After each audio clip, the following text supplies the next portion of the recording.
Ladies and gentlemen, we are back for the Bama Standard, and we are brought to you by Workspace Solutions and Oakmont Financial Partners, LLC. And we're brought to you today by the Dogfather t-shirts that Steve Brown's wearing. I'm your host, Justin Riley. With me, as always, comedy legend Steve Brown and senior analyst of Touchdown Alabama Magazine, Stephen M. Smith. Before we go any further, I want y'all to stop what you're doing, hit like and subscribe. But also, I want you to go to our social media and follow us at the Bama Standard on Facebook, Twitter, and Instagram. Also, if you want to check out, if you want to check out any of our old shows, go to the Justin Riley Network and check out those and hit like and subscribe there as well. What's going on, fellas? Hey, man. Hey, I'm excited, brother. I'm glad to be back, man. We've been having some fun, man. A lot of fun.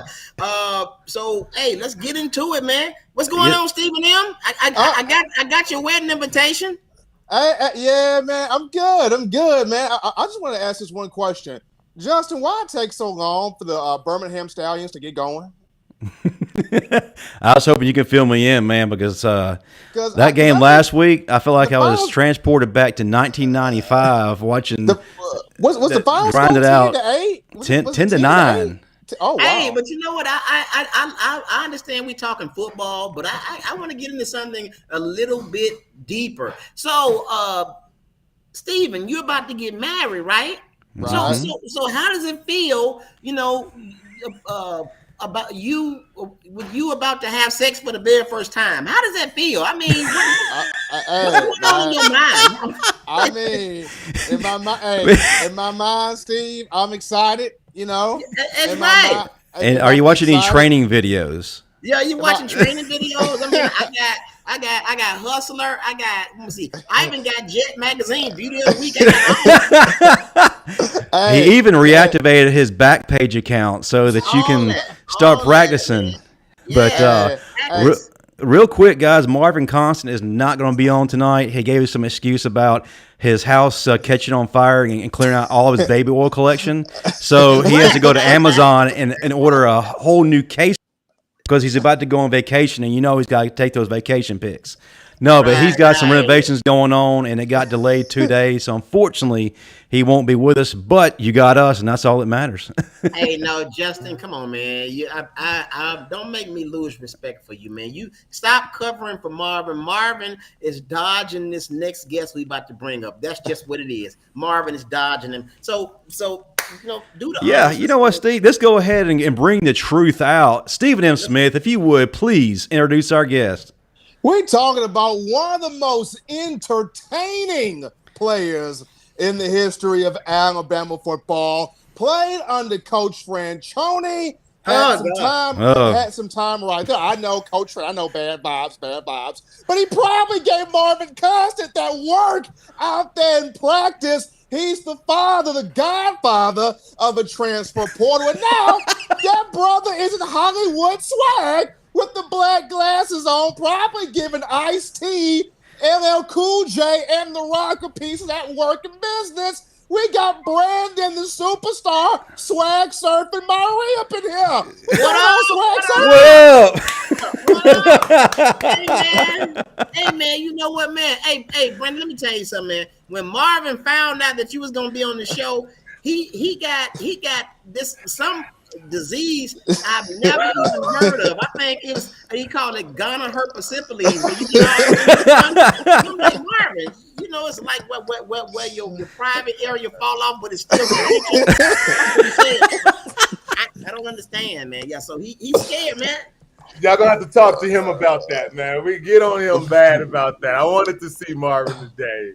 Roll Tide, everybody. Roll Tide, everybody. Roll Tide, Brandon. Roll Tide. Hey, we got a lot of questions, but let's go ahead and jump into that part. Steve, don't you have something you want to ask him about? Yeah, man. So what happened with you and Marvin in practice, man? See, Marvin was telling us that, man, every time you hit the hole, he was there, and he stopped it up like constipation. As a matter of fact, he said, ask him what my nickname was. They called me Constipation because I jammed up all the holes. And I was like, I'm 54, and I was like, Marvin, I feel you. I do understand. Marvin is an amazing athlete. I tell you what, Don't be there's two politically types of correct. players. Do not be politically There's correct. don't This is be not that politically forum. correct. two type of players on defense. You know, those ones that you run over and the ones you run around, right? Okay, and then some that you try to run around and they might be too fast and you run them over. But I would say Marvin is somebody you wanted to run around. Marvin was a hoss in that linebacker core. So, I can't remember too many exchanges we've had, but I usually try to outrun him now. Hey, man, you know what? Let me say this. I am so glad that God has shined down on us and not let Marvin be on this live, because I'm telling you, if he had heard that, we would never hear it down. We would keep it up. Man, oh my God. It'll be on loop, huh? It'll be on Yeah. loop. And before he hit you in practice, did he tell you how much he benched and squatted? Because he always brought that up every week. I tell you what, man. I was bench he pressing used to eat 225. weights. I was squatting 600. Oh gosh, this guy, he used to eat weights for breakfast, lunch, and dinner. You know, that's when he started the psychological games. He started in the weight room. He didn't start on the field. He started in the weight room. You know, he walks around with his shirt off. You know, Marvin. You know, He still does that. He still does that. Marvin. As a matter of fact, sometimes he come on his live with no bottoms on. I'm like, Marvin, what are you doing? At all. Makes him feel free. It gives him the edge. Yeah, that's that gives him the edge.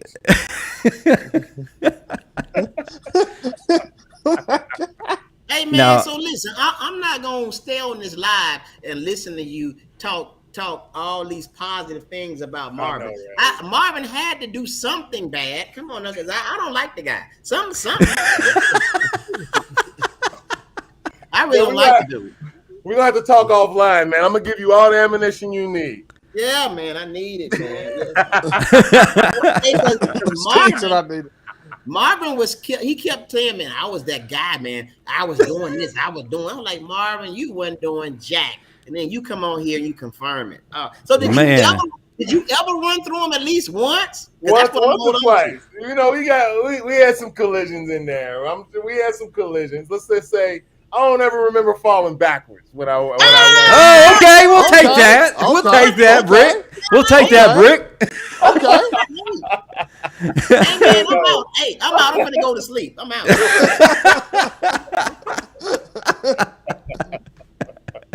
Oh man! So, Brandon, before we got on air, you're talking about how people are asking you all the time about your true fan experience with the Alabama fan base, man. What was your first taste of that like during recruiting and then being on campus?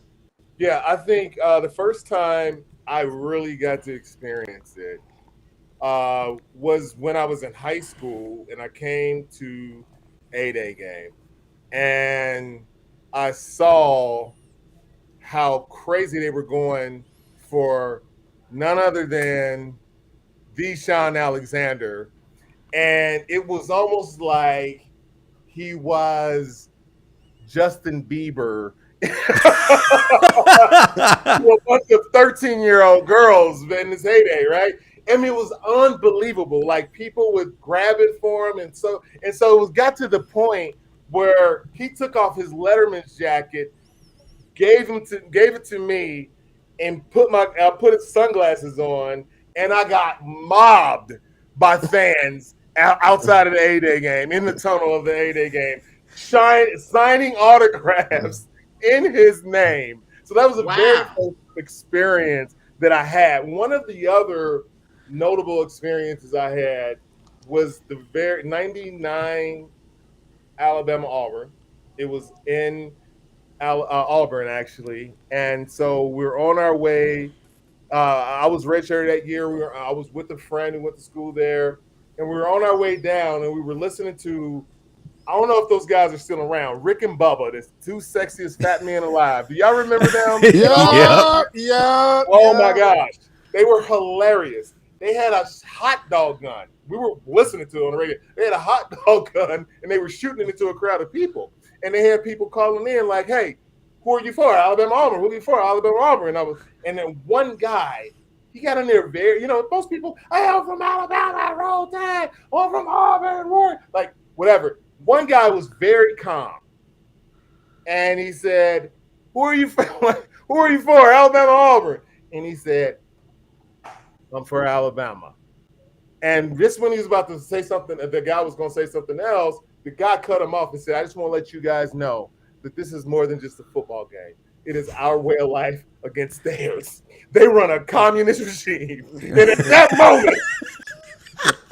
moment, I knew how intense these things were down in the South. People don't know. They don't know. I'm from Ohio State, Michigan. I tell them it's one time. They talk about it one time, 1 week a year. Alabama, Auburn, it is 52 weeks a year. It is 365 days a year. People don't understand the passion and the intensity of the fans down there. And to show, I'm sorry I'm talking so much, but to show, go ahead. To show how, juxtaposed when we came out to UCLA in 2000, we were all like, 4.9 million people in the state are going to know the score on Sunday morning, but out here, football is just like, what's and never. So they were wearing flip-flops and board shorts. They were all like, I remember Dante Ellington knocked one guy down, one of their big guys down. And he said, "Oh, you got me, Ellington." Like, he was just like a surfer dude. And it was just what? Like how different, the football cultures are on the teams, man. But it was some great times for sure. Hey man, I'm not gonna lie. Yeah, our culture is like none other.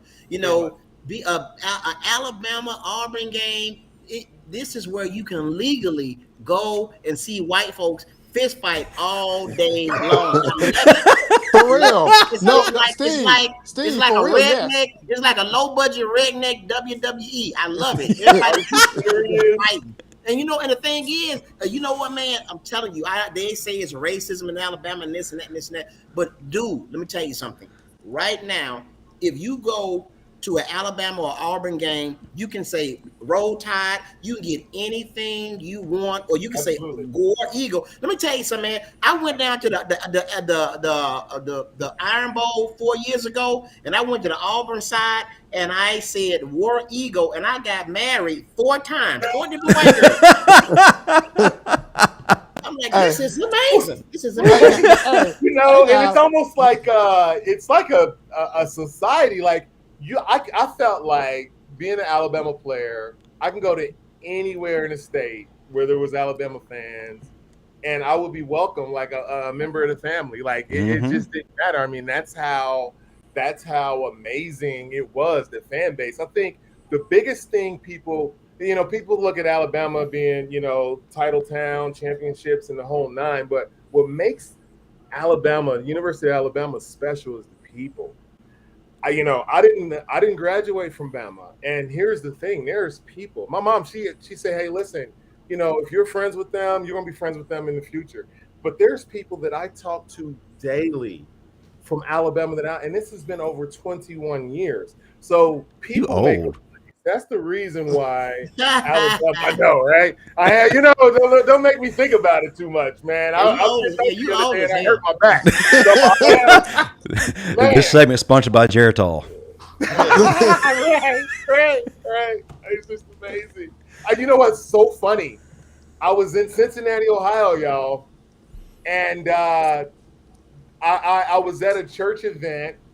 Outside the church event, I was just messing around, and like one of the pastors, he had a big surprise for the patrons, the church members, and so it was 2 Bengals that came out, and so I didn't rush over to him or anything like that. I kind of stayed off my way, and one of them walked over to me, and he said, "Did you play at Alabama?" And I said, "Yeah." He said, "Listen, I'm from Birmingham." I wish I would remember his name. "I'm from Birmingham. You were playing for Bama when I was in 8th grade." I was like, "Oh gosh, how old am I?" This is like 10 years ago. I'm like, "Yo, this is the craziest thing." But yeah, man, Bama is a special place, man. The people are great down there. Hey man, they never forget you. Matter of fact, you still got enough credibility from being down there the time you were that you probably could run for governor there and win. Oh gosh, that's John Alexander. I'll be his running mate.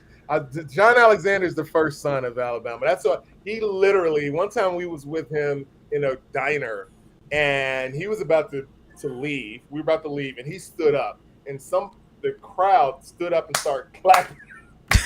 I can't believe it, man. They stood up and started clapping, and he got embarrassed and sat back down. It was the craziest thing ever, man. Alabama was a special place. I'm gonna say this. I mean, I got an uncle, and this is funny. I got an uncle who recently retired from the Department of Corrections and spent like 25 years in the Army. So the funny story with him is when he was at the corrections department, like half the folks were for Auburn and half the folks were for Alabama that he was working with. And so my uncle was so neutral, he didn't want to get jumped by nobody. So my uncle used to be so neutral, he would walk into work, he'd be like this, roll eagle. I'm like, what? Oh, come on. No, for real. But you gotta go all the way, man. For real, my uncle was so. My uncle used to tell me, he probably just nephew, sit down, nephew. I don't like confronting folks. I want to stay out the way. So when you stay out the way, I just go roll eagle, be neutral with it. So your uncle was a trans fan. He said he was an Auburn fan. He identified as Alabama. That is so hypocritical. Come on. It is. It's one of those things, man, where honestly I look at Auburn to be a stepchild, man. I don't put them on the same pedestal. You know what I mean? Like, I don't know why. I think Auburn is the little brother. It's the little one. Like, to me. Hold on. Now Brandon, are we talking little brother or little brother 3 times removed? Like, which one are we talking about? Right. It's definitely not blood relation, you know. Now, Brandon, I know you had some crazy characters on that coaching staff. You got to have some one-liners. Ivy Williams was there with you, so I know you got some crazy stories. So, man, fill us in.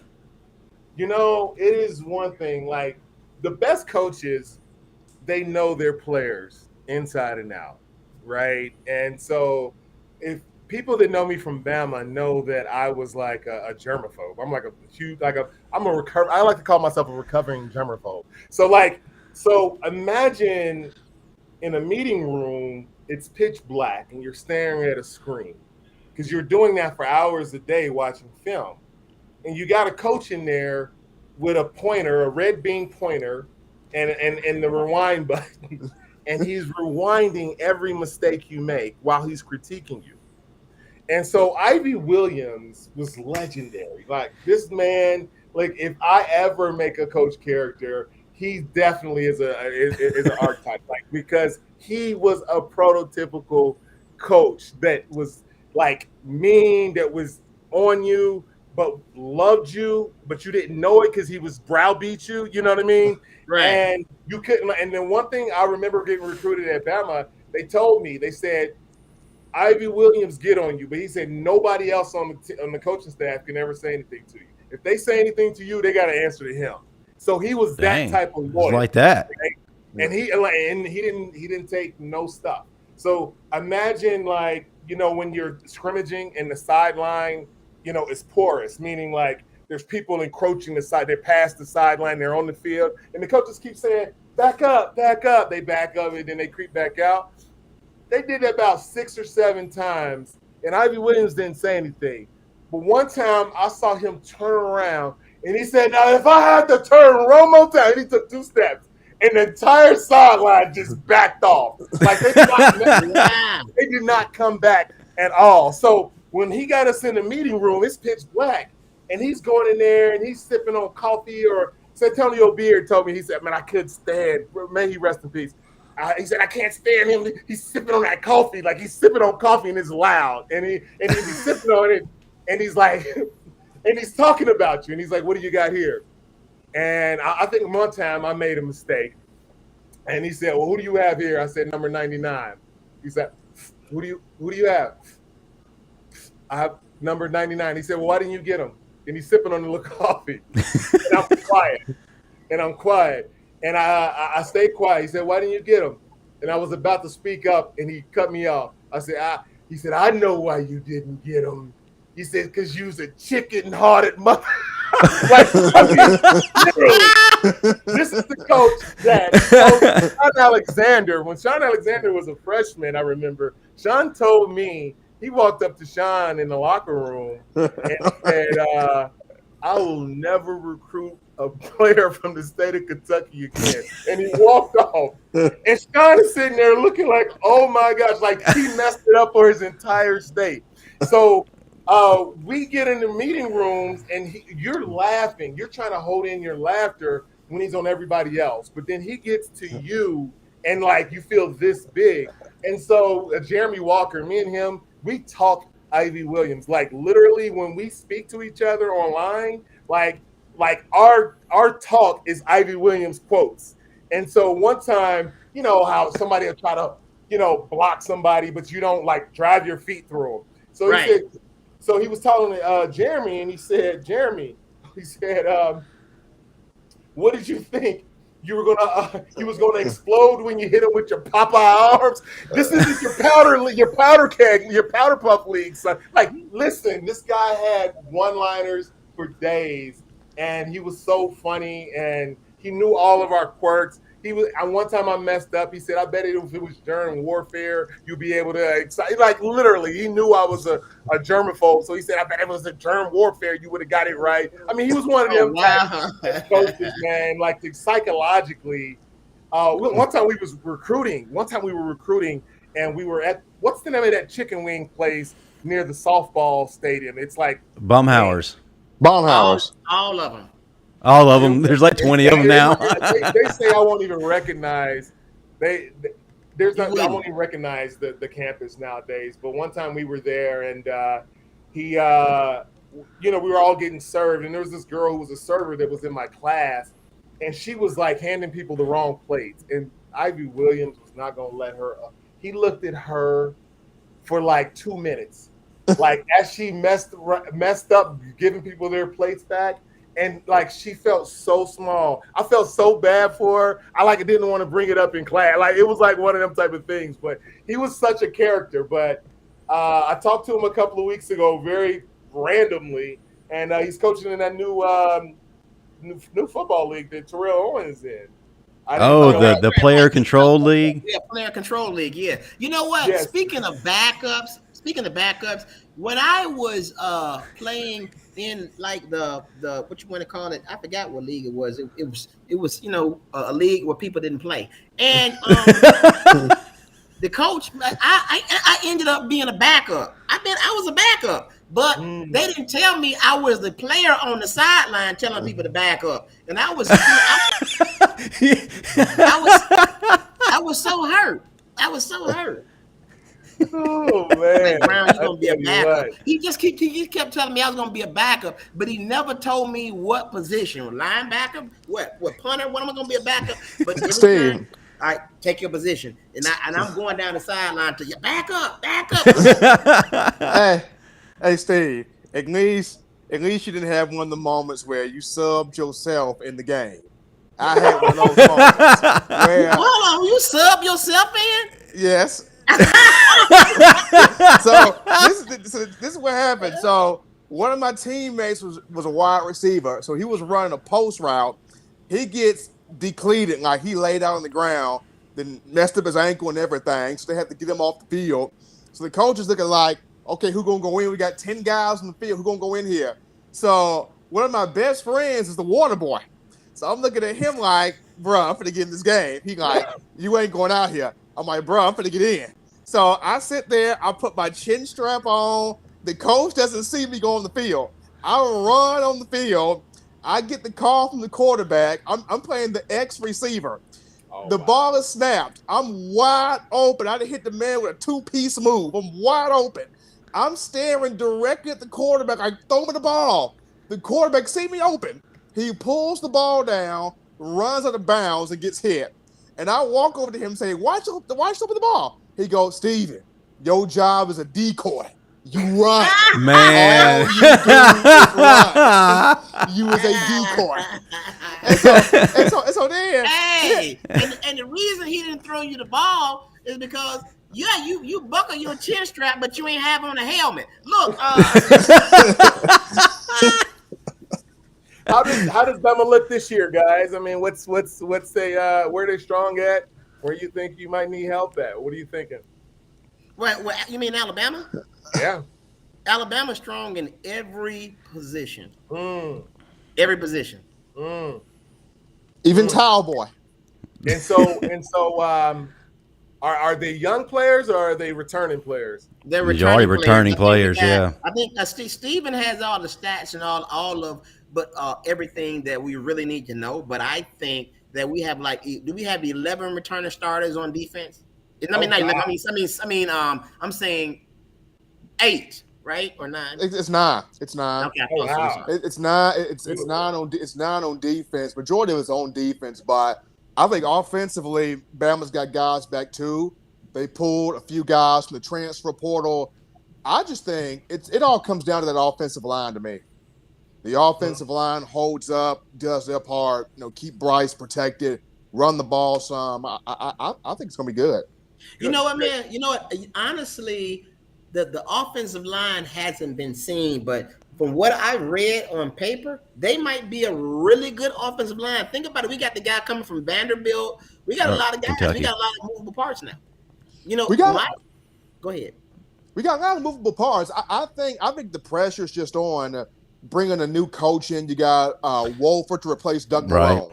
And what Wolford did with Kentucky, making them a really good offensive line, the fans are going, he better do the same thing with our offensive line over here, especially after we let Doug Marrone just go because he wasn't doing anything at all, just sitting there, just watching the players get drove back into Bryce Young. So they hoping that Wolford, the new guy from Kentucky, is able to get this in order. You know what I'm hoping though. My wish is that they really need to come up with a package for Jalen Monroe.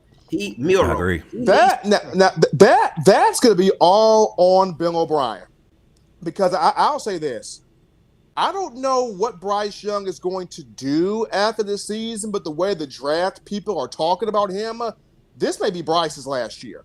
So, with that being said, you got to have that package ready for Jalen Milroe. You got to see, okay, what is this future for real? When he's you look improved. He's improved. I mean, he's good. He's good. And actually, he's a better athlete than Bryce Young. He really is. So the thing is, I think that we're really, really in good hands as far as backup. But I don't think he just needs to play the backup. I think they need to give him a wildcat package or something. Mm-hmm. You know what I'm saying? Because I mean, this guy's just that good. He's like the number 2 fastest guy on the team. Yeah. Number 2 fastest guy on the team, and probably the strongest guy on the team, or one of the strongest guys on the team. If you look at him, he looks like a linebacker playing quarterback. He looks like me. Well, Steve, I mean, he ain't wearing Stacey Adams though. Right. He doesn't get those until his first touchdown. I wear them year round.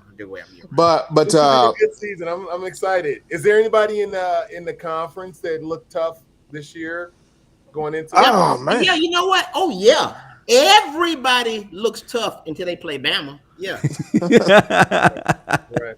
I remember this was years ago, and I remember, Bama and Clemson used to go at it heavy, right? I mean, this is not the conference, but obviously, I've looked at the athletes that say Clemson had, and I was like, yo, they stacked up pretty well. I mean, you played 9 or 10 times. I mean, it might come out pretty even. Is there anybody like that, that could? Do you think there's somebody that can challenge Alabama twice? Okay, let me say this. One of our viewers, bless his heart, he goes by Pork Rinds. He keeps bragging about Vanderbilt. This is their year. And I'm like, I don't know. I think Pork Rinds has been eating a lot of pork rinds with a lot of beer. I'm gonna say this about Vandy. Coach Clark Lee, keep praying, man, because your quarterback Ken Seals threw 10 picks last year. And he's back. If Vanderbilt get 3 wins, I'll be impressed. Hey, speaking of Vandy, before you went missing in the transfer portal, Brandon. Coming out party, man, you erupted up the middle and down the field in that Vandy game in 2000. Before we kind of figure out the other part, man, tell us about how hyped you got when you got that first touchdown on national television.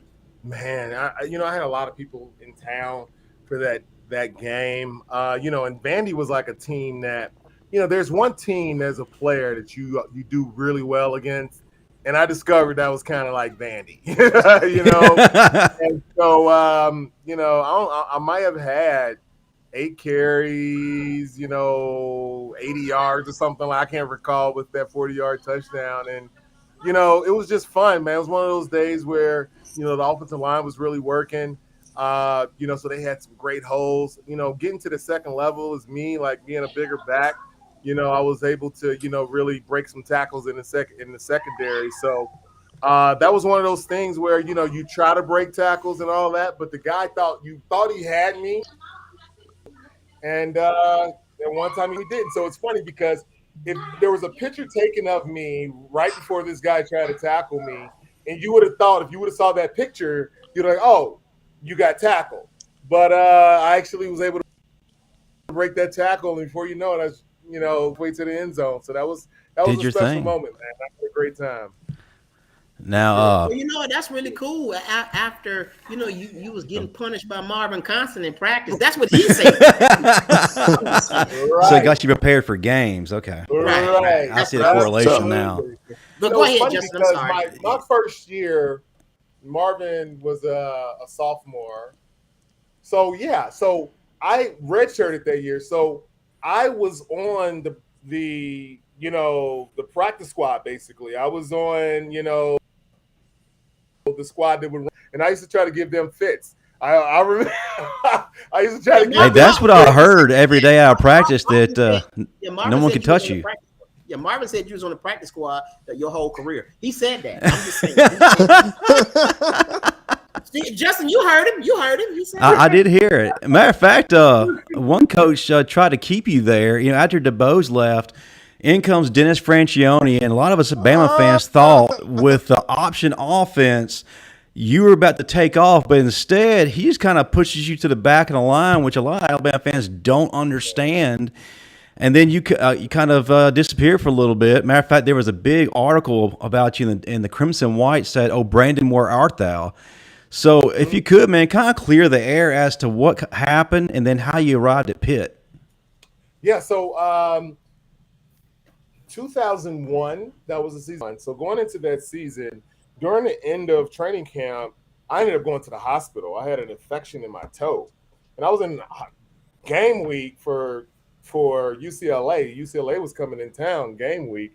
I was in the hospital getting IVs and all sorts of things, and I think I got out of the hospital on that Friday, not thinking I was going to play. So I didn't practice that entire week, and so he played me anyway. And timing was off. I had a ball handling issue, the whole nine, and it was at that point where to me, it looked like he used that performance to become a backup's backup, So then that next week was coming in, and we were going to Vandy. And like I told you, Vandy that's where I got off. I got off on Vandy, you know what I mean? Yeah, you did. And, I had a family come in to Nashville, and we didn't score one touchdown. I remember that. Goals. We kicked 4 field goals. I had teammates asking me like, man, they're going to put you in. And the only time I got in the game, I was in on the field goals. And it was so bad to the point where people on Vandy, they recognized me from a year before. So when I was in on field goal, blocking, they were like, oh, number 42 is in the game. It's a fake. And I'm thinking like, no, it's not. It's not. No, it's not. And, and the writing was pretty much on the wall at that point. I think maybe 2 weeks from there, that I ended up in Pittsburgh. And I promise, I'll tell you this much. It was one of those things where if you would have told me a week before I left to go to Pittsburgh, I was going to be playing in Pitt. I was like, yeah, you're crazy. There's no way I'm leaving Alabama. I love it. I love it too much here. I love the people too much. And there was a guy, he ended up calling me randomly. And he went to Ohio State, and he played behind a All-American defensive back for 5 years. and he got emotional telling me the story. And he said, listen, man, they were losing against Michigan State, and the defensive back was getting lit up. And his position coach said, hey, I'm putting you in next possession, next defense. And so he put his helmet on. He's getting ready. And literally there was a turnover, and the defense had to run out there. So he's trotting out onto the field, and his coach grabs him by the shoulder pads and says, I'm going to give him one more chance. And he was a fifth-year senior, right? And this man is in tears telling me the story, and he was like, yo, maybe you should just reconsider. And right after that, I said, I'm going to pray about it, whatever. And right after that, it was the Vandy game. And all that happened, and the writing was on the wall. And so, I said, you know what? I think I might make that move. And it was just one of the toughest decisions of my life. It was one of those things, man. It happened very fast. It wasn't something meditated. It was one of those things that, like I said, my mom at that time, she had told me, she said, hey, a lot of your friends, if they're friends, you're going to be friends with you for life, no matter where you are. And I'm thankful for that, because a lot of the people that, I know from Bama from that time are still, we're still in touch and we're still close. And one thing she had said as well is that, maybe if you don't make it to the pros, it's just not going to be because of him. You know what I mean? You know what? That writing on the wall phrase, it always it triggers me, man, because I never forget when I was cut from my 8th grade team. My coach was like, the writing's on the wall, but I couldn't read, so he had to draw me a picture. And I'm like, look. Right. It could be a trigger. I'm sure. That was that one time. One time I got cut. I just wanted to mention that. Look, Steve, Steve, I felt the same way when the quarterback didn't throw me the ball, and I'm wide open. Yeah, the writing on the wall. What's so funny is that out of high school, Sean Alexander, he said, hey, listen, man, go to all 5 of your visits and make your decision from there. So my first choice was obviously Bama out of high school, but my second choice was Michigan State. My third choice was Pitt. At Michigan State at that time was the head coach, Nick Saban. Wow. What? Nick Saban recruited me out of Cincinnati when he was at Michigan State. And think about it. To me, Alabama's here, Michigan State's here, but I had Michigan State second to Alabama. That's how great of a job they did recruiting me.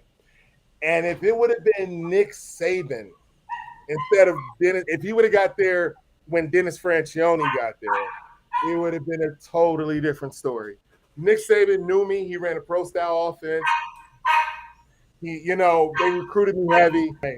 And so I always think about that. He was just like 22, 24 months, after the fact. You know what I mean? Like, literally, like he was like 3 years later. What year did he get to Bama? Was that 2004, 3? 07. 07. Yeah, we had Shula. So tell me something. You said you went on 5 recruiting visits. Mm-hmm. Well, let me ask you this. I went on 3, but I wasn't invited. So don't worry about it, because y'all laughing at my Oh, you know what? I think it was to DeVry, ITT Tech, and there you go. Yeah. Strayer University. Yeah. And Stillman. And Stillman. Right. No, I walked on at Stillman. I just walked on the campus and started. There you go. And then they escorted him off. I wouldn't even roll. Just like Fresh Prince said. He said, "We all American." He had a girl that he was dating or something that he liked, and then she liked a football player who was all American. He said, "We all American." So, Brandon, bro, you did your thing whenever Pitt went up against marquee opponents, and especially if they had a marquee running back. Man, against Virginia Tech, number 3 in the country, man, you helped lead your Pitt Panthers to an upset. You had a 56-yard touchdown. Went up against Willis McGahee and the number 1 Miami Hurricanes. you showed him up. And then you went against Steven Jackson for Oregon State Beavers, man, and you showed up every one of those guys. I mean, just killed him. Just killed Steven Jackson. So what'd they say when you told them to sit down because it was a man's game? You know what, man? I tell you what, it was a team effort, man. You know, the offensive line, man. The running backs can't do anything without a great line. That's the truth.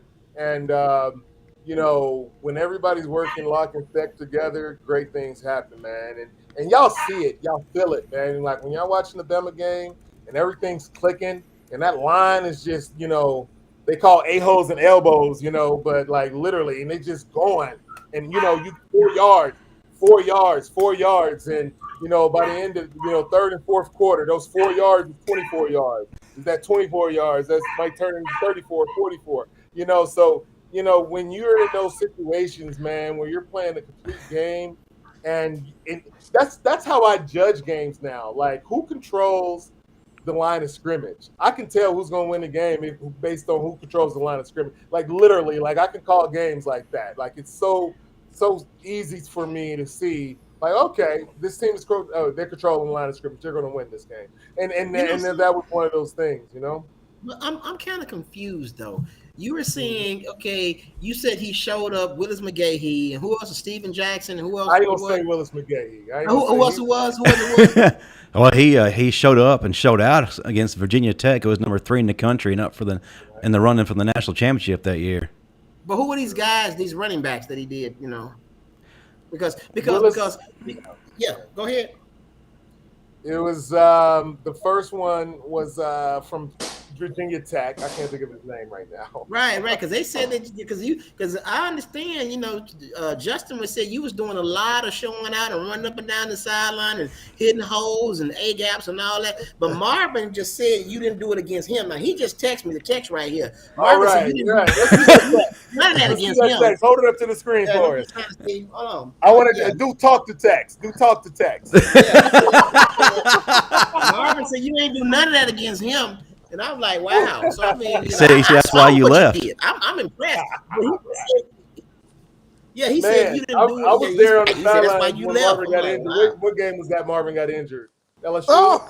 LSU in 99 or 2000? 99.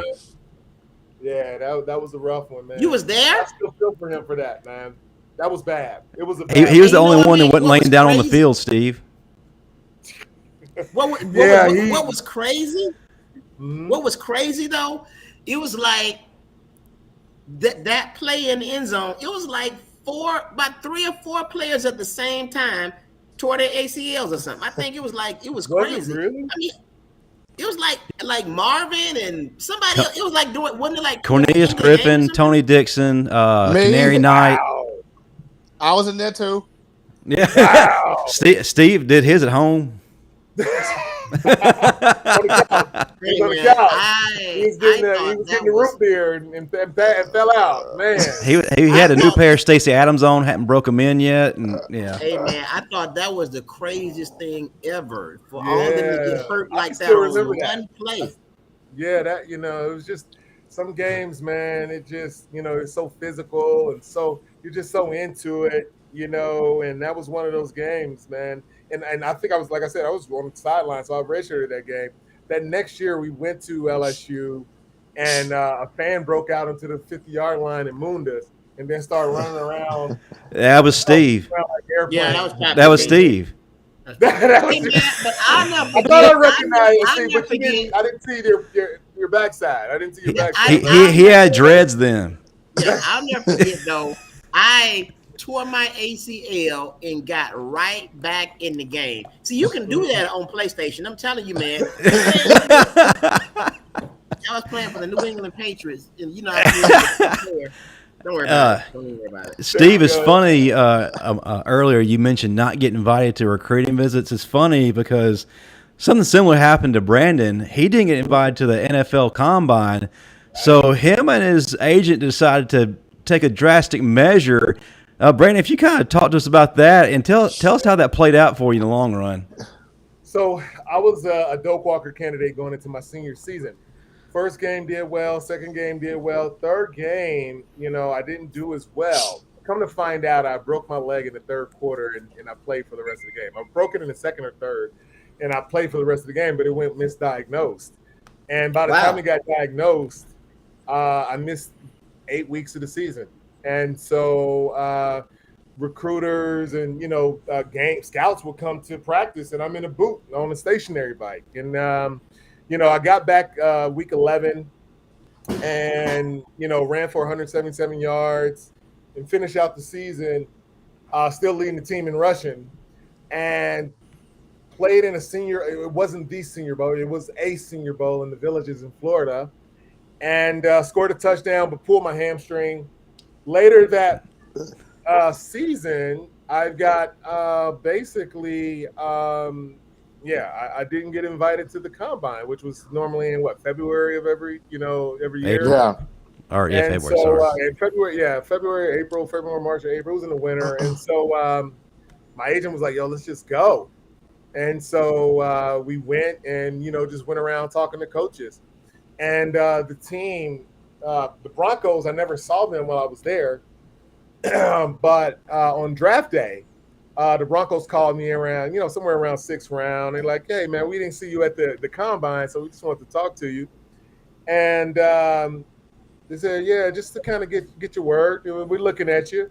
And sometime around the 7th round, I thought I was going to be a free agent. He called me up and said, "Hey, we about to pick you. We about to get you." And so I was thinking, like, man, being a free agent would have been cool because I had more of a chance to pick where I wanted to go, where the best situation was. And I just remember my mom, God bless. I wish she needed to watch this.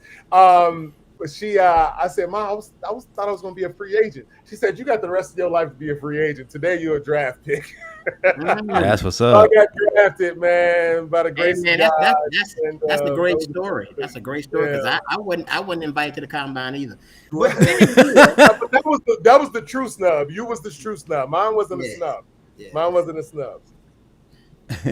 So you had a good career in the NFL, but I want to focus now on the entertainment industry. And Steve, please feel free to interject because you're one of the top guys in your industry. I mean, the GOAT. Now, the thing about the entertainment industry, Brandon, and you probably agree with this, and Steve, you'll probably agree with this, it's not just something you do, it's really a calling. It's a lot of famine before feast, and a lot of times when you think a project's about to take off, it gets canceled. yeah, What does it take to make it in the industry? I think the same thing it takes to make it in football or any other highly competitive situation. You gotta love it, man. Honestly, when I played football, I remember just being so grateful, just being able to get out there and play a sport. It's a kid sport, y'all. Football is a kid sport. You throw it, you catch it, you run it, and like, man, just being able to do that for a living.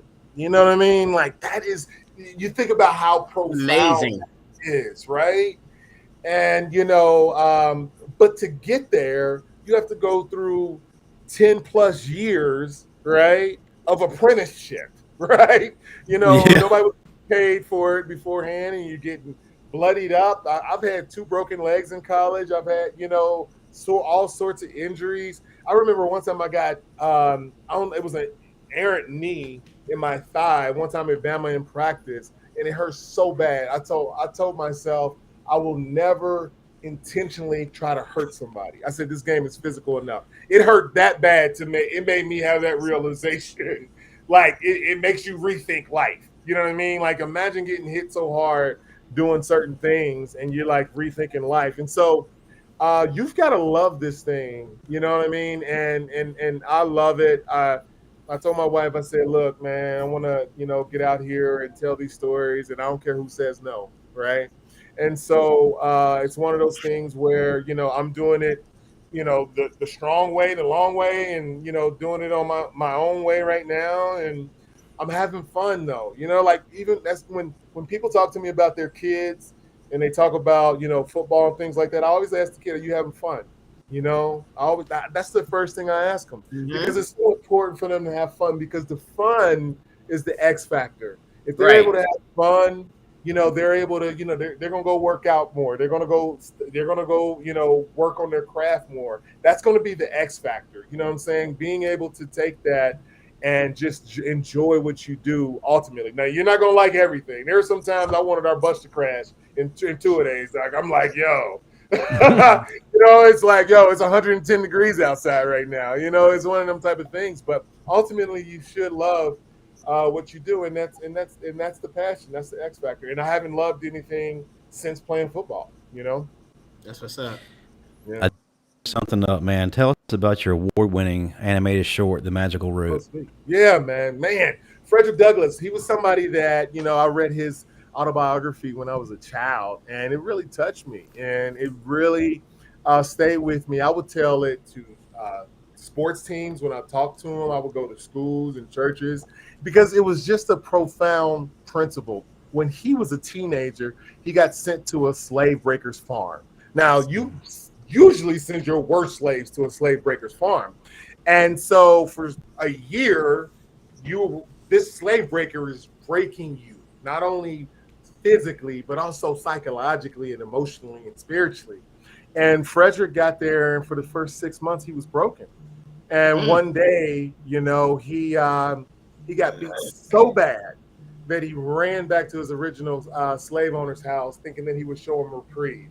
But Hugh Auld, his slave owner, basically said, hey, I don't want any static between me and this breaker, so you need to go back to that breaker. So me thinking about this, that had to be the longest walk back to this ranch, right? And so when he walked back to this ranch, he ran into another slave, a little older man named Sandy Jenkins, and he told him about his ordeal, and Sandy Jenkins gave him a magical root.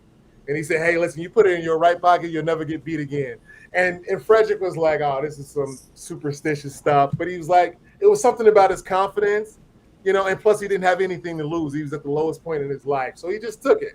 And then when he went back to the farm, the slave breaker didn't hit him. And he was like, well, is there something to this? But the slave breaker used to play mind games. He used to be on one side of this ranch and then show up on the other side, look like he was everywhere. And so one time, Frederick Douglass was working in the stall with the horses, and he came up behind Frederick and tried to beat him. And Frederick fought him back for 2 hours until finally the slave breaker stopped. And Frederick said, at that moment, I was a slave in form, but not a slave in fact, meaning physically he was a slave, but mentally he was not a slave. So he never got beat again. 4 years later, he found his freedom. His physical world manifested his mental world. And I'm thinking, man, imagine a slave walking around like they're not a slave during that time. Think about what we can do now. And so the story to me was just so powerful. And I just did a illustrated animated project. It was a short micro project, and it's won some awards and now has national distribution. And I have a product that goes into, people can teach their kids and schools. And so, yeah, it's just a powerful story that I'm excited about that just came out of something that was birthed inside of me, That's what's up. That's what's up. So did Frederick Douglass, his hair, did it come as a result of that fight? Because I'm just saying. That's it. It just popped out. It just popped out. All of that, man. All that, man. Yeah, hold on. I need to get to a fist fight then. I need to get Frederick Douglass. Get that hair for your wedding, Steve. I got to give you the lesson plan with it. I got a lesson plan to let kids know, what the real motive of the story is. It's not the fight. Okay. Okay. Well, then, Brandon, let me cop that lesson plan then. There you go. Get you a Frederick Douglass blowout for the wedding. Oh God! Absolutely. Hey, Brandon. Hey, so Brandon, Steven is about to get married, man. It's his first time having sex. Yeah. Man, congratulations, man. Congratulations. I appreciate it, man. When are you getting married, man? July 10th, man. So what, are y'all doing it up? I mean, y'all got bridesmaids? Oh, yeah. Yeah, you gonna do it up.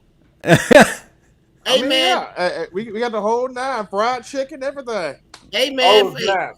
You gotta have fried chicken. Yes, he's gonna make love to her on a bed. So how many people are in the wedding party? A bed of fried chicken. He's gonna come in wearing a suit like Ryan Isley. Yeah. Oh my Yeah. God. As a matter of fact, man, Brandon, Steven has been practicing for this moment for a while. He's been walking around naked every day. This is the first time he put clothes on. So yeah, he's practicing. Oh my God. Hey, You know he what? can't go Listen, back to Guthrie's, but he's ready. Steve Brown, man, y'all need to gift this man some Snickers or something because he's gonna need the energy this wedding night because he's gonna probably get worn out. He's Nah, he definitely ain't. he's Nah, he gonna ain't. need some Snickers. No, he told me he's gonna wipe his glasses and put them back on and keep going. Okay. Hey, good question from the audience, Steve Brown. Are we having Steve's bachelor party? Uh-oh. Hey man, we need to, man. We need to. Be a week-long event. I think we should do it. There you go. Go to Applebee's, you know. Go to the Moon Wings, Turn in about where it all 8, started. 9 o'clock, you know, make it a night, baby. I'm not gonna mess up this man wedding. I'm not gonna even do it. Before we move into our closing segment, I got a knowing him, he won't even understand. He'll go back home with the girl from the bachelor party. Like, no, Talking about you want to marry her now, huh? Oh, no. We can't have that. Like, no, you got a wife at home. Like, you got a wife. Like, come on. Oh man, this has been great, guys. This has been awesome. You guys are great. Listen, I watch you guys more than I watch the Kardashians. It's amazing.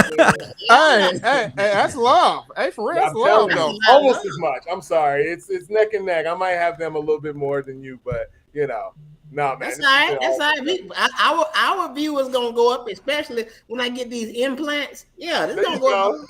Yeah, that's our next sponsorship, man. Implants, what you doing? You doing the calf or the thigh muscles? No, I'm doing a Kardashian. I'm getting behind and everything. I'm getting it all. It's actually in the 5th chapter of Marvin's book talks about how to include that.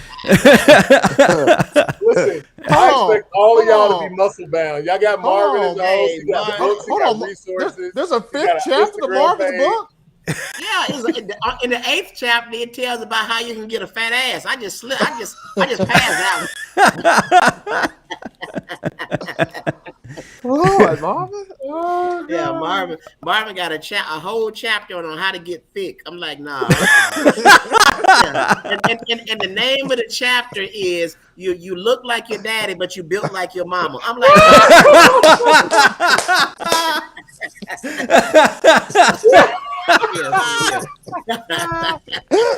Hey, are you doing stand up? Where you doing stand up at?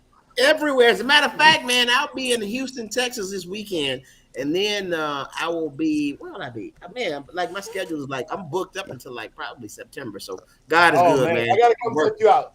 I'm partnering with the godmother of comedies, Tina Graham, and we're doing a show. I know Tina. Tina.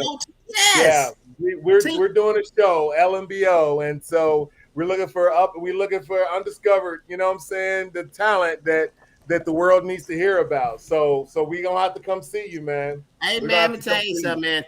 Tina knows me. I'm discovered, but I can act like I'm undiscovered. I can act like no. Seriously, like literally, what we want to do is she wants to go to 10 cities. She wants to find comedians, and they come out here and do their set on TV, basically, for our show. Hey, so well, you know what? That's cool, man. Well, tell Tina, I know I've been on like so many TV shows doing comedy, but you know what? I think starting today, I haven't been on one TV show. Not one.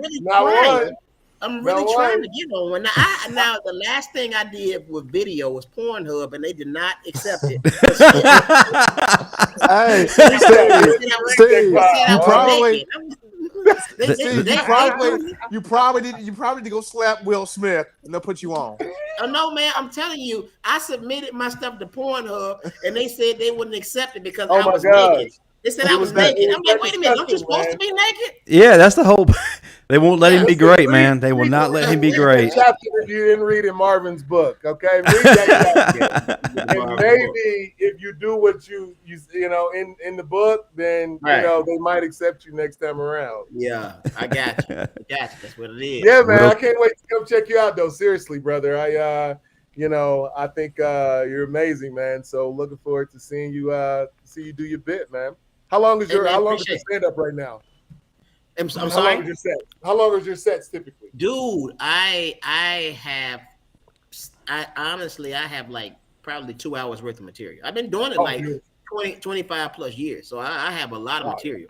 So yeah, it'll be cool, man. So definitely, man. Yeah, I know Tina Graham personally. As a matter of fact, she's really, really good people. Copy that, man. Hey, Stephen Smith, man. It's been a pleasure, my brother. Absolutely, man. Hey, right here. Hey man, I'm gonna let the world know this real quick, and I don't even care. Stephen Smith just sent us a private DM saying, "I'm gonna be getting off, guys, because I gotta go eat." His wife is already.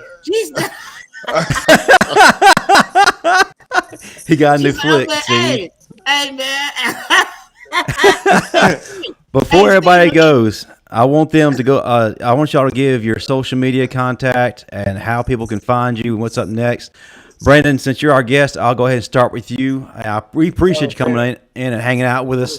I hate that Marvin couldn't join us, man, but it was a blast. I don't know if strangers want to follow me. Like, I think y'all since you know me offline, then it's like you kind of are compelled to. But I'm so weird. I do little silly dance videos. I'm sure. I don't know if people to watch, but you can find me at blah blah blah blah blah blah. But no, find me on Facebook or IG. I mean, listen, take your time. Brick 2500. No C. No obligations, guys. I'm a little different, y'all. So yeah, that's where you. Have you seen our show? Everybody on our show is a little different. Hey, Stephen, go ahead. Stephen, go ahead and give them your info because you gotta go. Man, hey, people can find me Stephen M. Smith on Facebook, Coaching M. Smith on Twitter. Instagram's a long name. I don't even got time to go into that. And I know you ain't. Yeah, but every Monday, Wednesday, and Friday, I got my show on YouTube in my own words, talking Bama football. Folks call in and act wild on there also. They probably going to ask me, is a J.I. Hall really on campus at Texas? That's probably going to be the next question they ask on tomorrow's show. All right. Hey, well, Stephen, you go home, man. Go ahead and eat. Save your life. Go ahead. Save your life. All right. I'm going to save my life, then. Hey guys, you can follow me, Comic Steve Brown, on Instagram and Twitter, Comic Steve Brown, or you can go on my fan page on Facebook, All Things Steve Brown. Now you're gonna get a little label that says that I am in Facebook jail, but never mind that. Just still follow. Follow the Magical Root. That's the page. Yeah, still follow the Magical Root at the Magical Root on IG, guys. At the Magical Root on IG, you'll find some inspirational stuff from there. All right, that's what's up.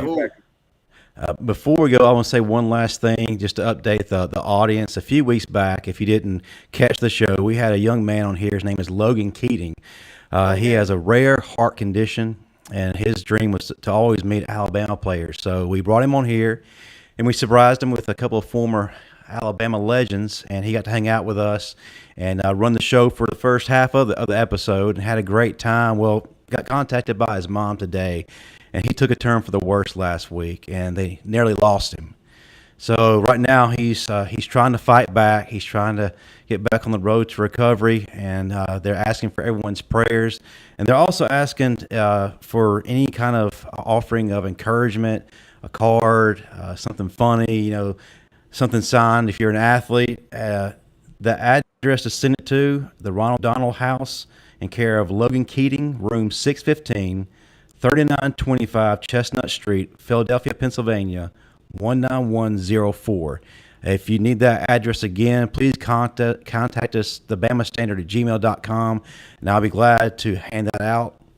Guys, great show. Thank you again. Enjoyed it. There it is, man. Roll Tide and Roll Tide. Roll Tide, roll, baby.